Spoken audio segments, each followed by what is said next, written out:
The Jane Guy was a fine-looking topsail schooner of 180 tons burden. She was unusually sharp in the bows, and on a wind, in moderate weather, the fastest sailor I have ever seen. Her qualities, however, as a rough sea boat, were not so good, and her draught of water was by far too great for the trade to which she was destined. For this peculiar service, a larger vessel, and one of a light proportionate draught, is desirable, say a vessel of from 3 to 350 tons. She should be bark-rigged and in other respects of a different construction from the usual South Sea ships. It is absolutely necessary that she should be well armed. She should have, say, 10 or 12 12-pound carronades, and 2 or 3 long 12s, and brass blunderbusses, and watertight arms chests for each top. Her anchors and cables should be of a far greater strength than is required for any other species of trade, and, above all, her crew should be numerous and efficient, not less for such a vessel as I have described than 50 or 60 able-bodied men. The Jane Guy had a crew of 35, all able seamen, besides the captain and mate, but she was not altogether well armed or otherwise equipped as a navigator acquainted with the difficulties and dangers of the trade could have desired. Captain Guy was a gentleman of great urbanity of manner and of considerable experience in the southern traffic, to which he had devoted a great portion of his life. He was deficient, however, in energy and, consequently, in the spirit of enterprise which is here so absolutely requisite. He was part owner of the vessel in which he sailed, and was invested with discretionary powers to cruise in the South Seas for any cargo which might come most readily to hand. He had on board, as usual in such voyages, beads, looking-glasses, tinder-works, axes, hatchets, saws, adze, planes, chisels, gouges, gimlets, files, spokeshaves, rasps, hammers, nails, knives, scissors, razors, needles, thread, crockeryware, calico, trinkets, and other similar articles. The schooner sailed from Liverpool on the 10th of July, crossed the Tropic of Cancer on the 25th in longitude 25 degrees west, and reached Sal, one of the Cape Verde Isles, on the 29th, where she took in salt and other necessities for the voyage. On the 3rd of August, she left the Cape Verdes and steered southwest, stretching over towards the coast of Brazil, so as to cross the equator between the meridians of 28 and 30 degrees west longitude. This is the course usually taken by vessels bound from Europe to the Cape of Good Hope, or by that route to the East Indies. By proceeding thus, they avoid the calms and strong contrary currents which continually prevail on the coast of Guinea, while in the end it is found to be the shortest track, as westerly winds are never wanting afterward by which to reach the Cape. It was Captain Guy's intention to make his first stoppage at Kerguelen's Island. I hardly know for what reason. On the day we were picked up, the schooner was off Cape St. Roque in longitude 31 west, so that when found, we had drifted probably from north to south not less than 25 degrees. On board the Jane Guy, we were treated with all the kindness our distressed situation demanded.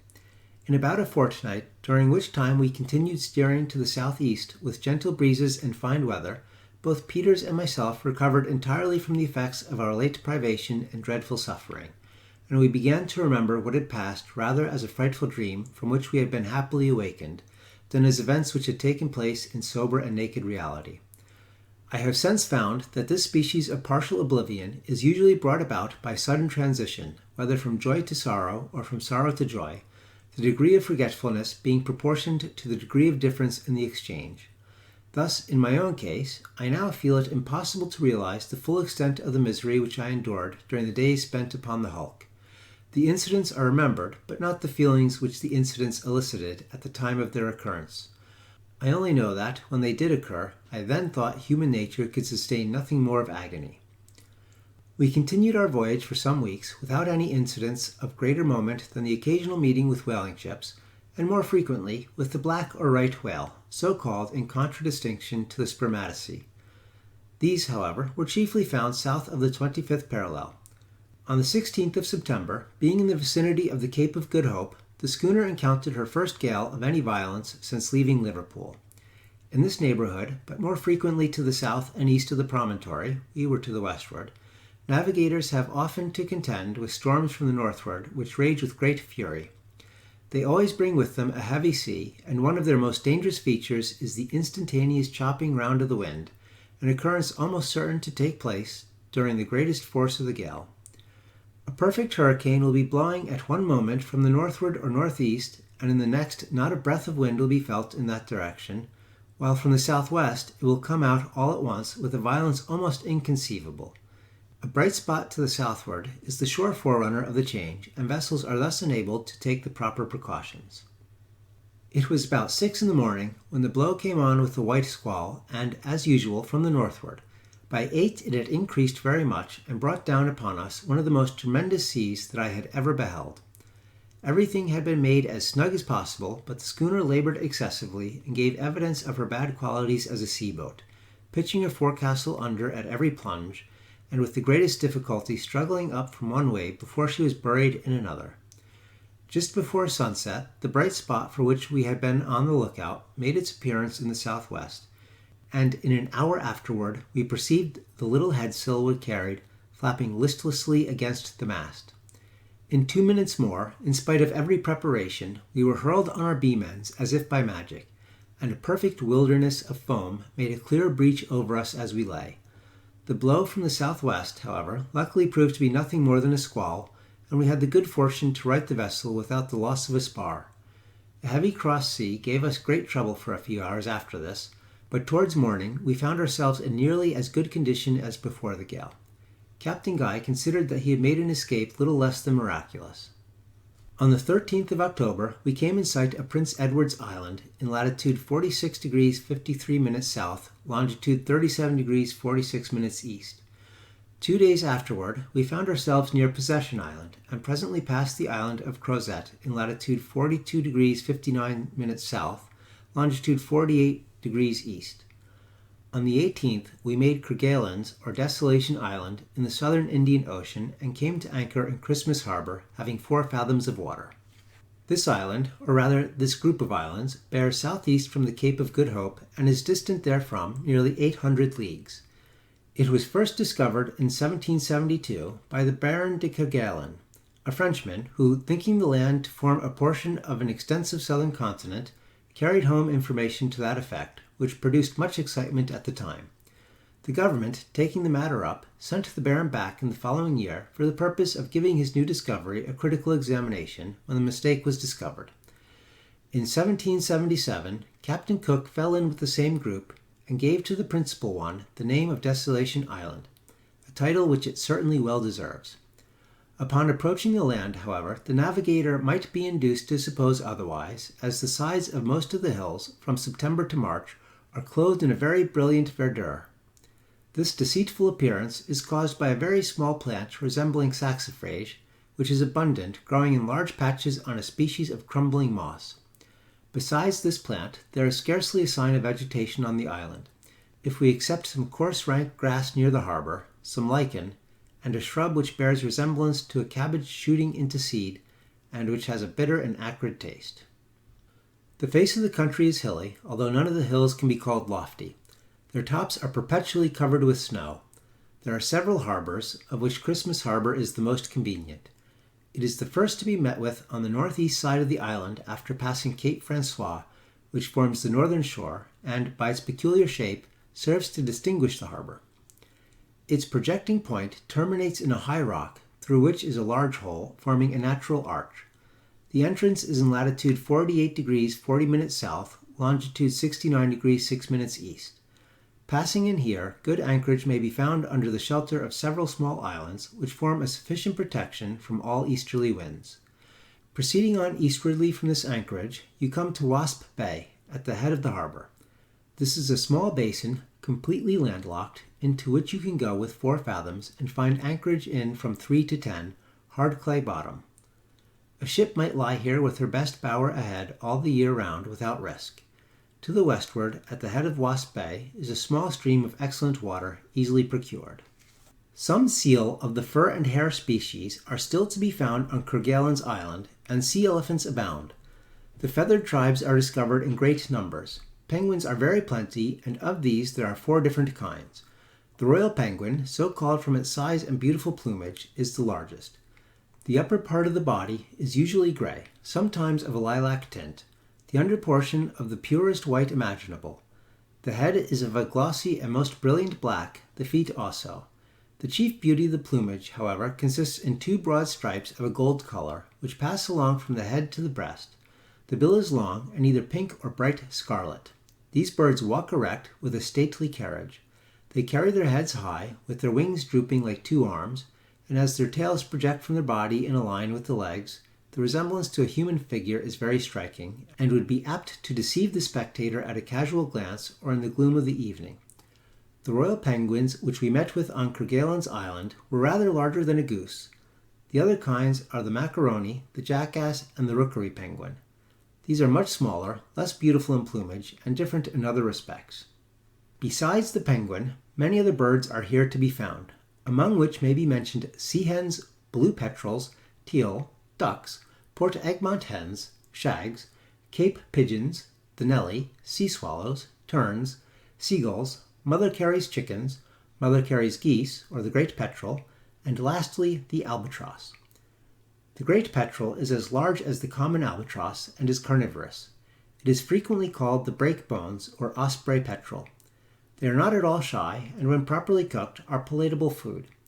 In flying they sometimes sail very close to the surface of the water, with the wings expanded, without appearing to move them in the least degree, or make any exertion with them whatever. The albatross is one of the largest and fiercest of the South Sea birds. It is of the gull species and takes its prey on the wing, never coming on land except for the purpose of breeding. Between this bird and the penguin, the most singular friendship exists. Their nests are constructed with great uniformity upon a plan concerted between the two species, that of the albatross being placed in the center of a little square formed by the nests of 4 penguins. Navigators have agreed in calling an assemblage of such encampments a rookery. These rookeries have often been described, but as my readers may not all have seen these descriptions, and as I shall have occasion hereafter to speak of the penguin and albatross, it will not be amiss to say something here of their mode of building and living. When the season for incubation arrives, the birds assemble in vast numbers, and for some days appear to be deliberating upon the proper course to be pursued. At length they proceed to action. A level piece of ground is selected, of suitable extent, usually comprising 3 or 4 acres, and situated as near the sea as possible, being still beyond its reach.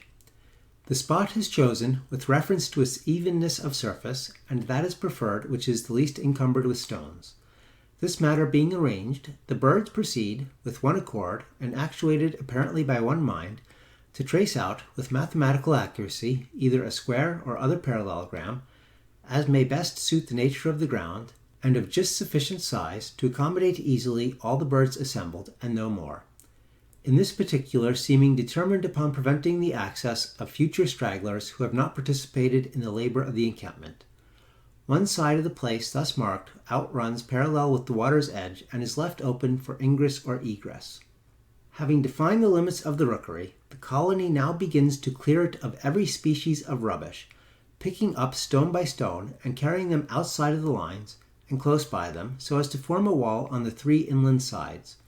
Just within this wall, a perfectly level and smooth walk is formed, from 6 to 8 feet wide and extending around the encampment, thus serving the purpose of a general promenade.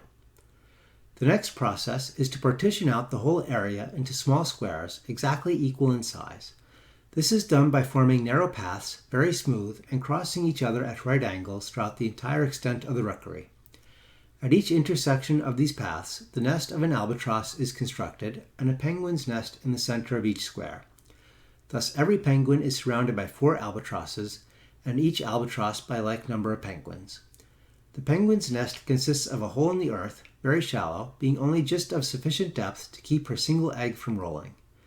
The albatross is somewhat less simple in her arrangements, erecting a hillock about 1 foot high and 2 in diameter. This is made of earth, seaweed, and shells. On its summit she builds her nest.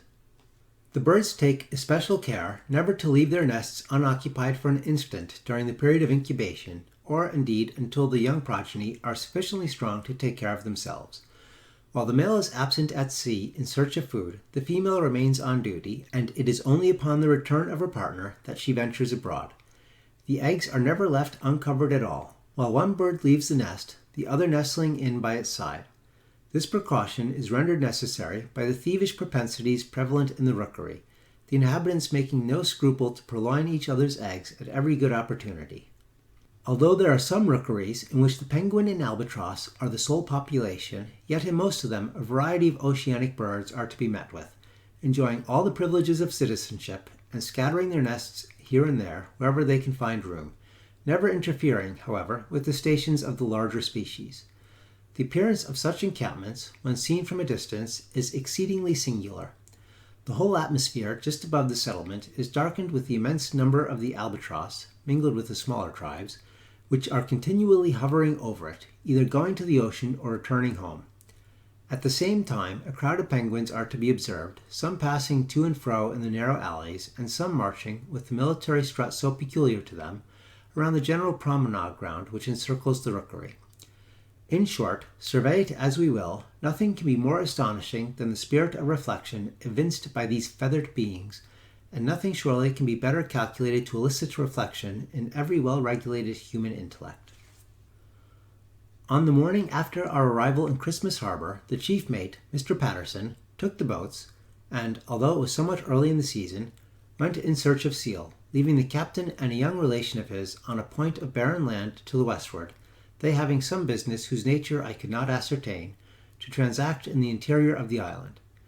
Cape Guy took with him a bottle, in which was sealed a letter, and made his way from the point on which he was set on shore towards one of the highest peaks in the place. It is probable that his design was to leave the letter on that height for some vessel which he expected to come after him. As soon as we lost sight of him, we proceeded, Peters and myself being in the mate's boat, on our cruise around the coast, looking for seal. In this business we were occupied about 3 weeks, examining with great care every nook and corner, not only of Kerguelen's land, but of the several small islands in the vicinity. Our labours, however, were not crowned with any important success. We saw a great many fur seal, but they were exceedingly shy, and with the greatest exertions we could only procure 350 skins in all. Sea elephants were abundant, especially on the western coast of the main island, but of these we killed only 20, and this with great difficulty. On the smaller islands we discovered a good many of the hair seal, but did not molest them. We returned to the schooner on the 11th, where we found Captain Guy and his nephew, who gave a very bad account of the interior, representing it as one of the most dreary and utterly barren countries in the world. They had remained 2 nights on the island, owing to some misunderstanding on the part of the second mate in regard to the sending a jolly boat from the schooner to take them off.